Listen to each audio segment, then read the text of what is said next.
Partai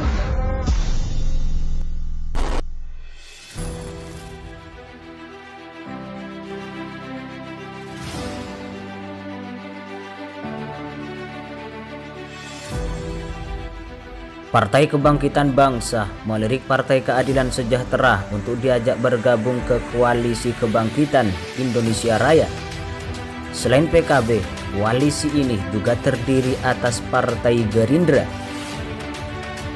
Wakil Sekretaris Jenderal PKB, Faisal Reza, menilai PKS mempunyai peranan penting dalam demokrasi Indonesia saat ini. Menurut dia, partai yang dipimpin Ahmad Syahihu ini konsisten menjalankan peranannya sebagai partai oposisi. Benar, karena oposisi dalam demokrasi, oposisi juga menjadi faktor penting agar ada kontrol dan penyeimbang untuk program pemerintah yang dijalankan bagi masyarakat, kata Faisal kepada Tempo Sabtu 5 November 2022. Adapun komunikasi PKB dengan PKS disebut Faisal sudah berjalan. Ia meminta publik mendoakan agar komunikasi ini berjalan baik dan lancar. Kendati telah bersepakat untuk bermitra, namun Koalisi Kebangkitan Indonesia Raya tak kunjung mendeklarasikan calon presiden dan calon wakil presiden. Sekretaris Jenderal PKB Jazilul Fawaid membenarkan jika deklarasi belum digelar karena menunggu partai lain bergabung ke koalisi. Salah satunya itu, kata Jazilul saat ditemui usai acara PKB di Jakarta Minggu 30 Oktober 2022.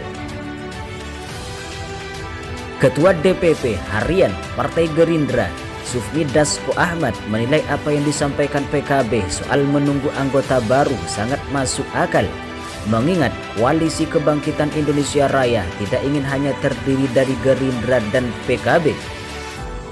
Saya pikir apa yang disampaikan oleh PKB untuk menunggu anggota baru itu masuk akal, sebab kita dari awal sudah bertekad bahwa ingin koalisi ini tidak hanya PKB dan Gerindra, kata Dasko di Kompleks Parlemen Jakarta pada Rabu 2 November 2022. Namun, Dasko Ahmad mengatakan tetap ada tenggang waktu dalam hitung-hitungan politik. Adapun masuknya anggota baru ke koalisi disebut Dasko mesti disepakati oleh Gerindra dan PKB. Kalau hitung-hitungan politik ada tenggang waktu yang tentunya nanti akan disepakati oleh kedua pihak baik PKB dan Gerindra yang memang saat ini belum dibicarakan, tapi pasti akan dibicarakan, kata Dasko di Kompleks Parlemen Jakarta pada Rabu 2 November 2022. Di lain itu, Gubernur Jawa Tengah Ganjar Pranowo hingga kini belum mendapat restu dari Ketua Umum PDI Perjuangan Megawati Soekarno Putri untuk mengikuti kontestasi Pilpres 2024. Menurut Direktur Eksekutif Institute for Democracy and Strategy Ahmad Khairul Umam, hal itu merupakan salah satu alasan PDIP untuk bergabung dengan koalisi Gerindra PKB. Menurutnya, Megawati masih perlu banyak pertimbangan untuk memberikan tiket calon presiden pada Ganjar Pranowo dan mencari kemungkinan lain menghadapi Pilpres mendatang.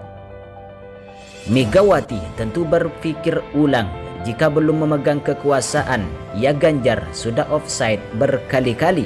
Maka saat kekuasaan ia pegang, ia bisa berlari meninggalkan mekanisme kontrol yang dijalankan di internal partai PDIP, ungkap Umam pada Kompas.com Jumat 4 November 2022.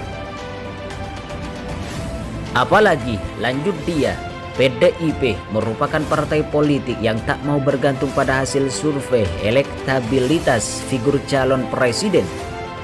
Tingginya elektabilitas Ganjar tak lantas membuatnya otomatis dipilih mewakili partai berlambang banteng itu untuk memperebutkan kursi RI 1.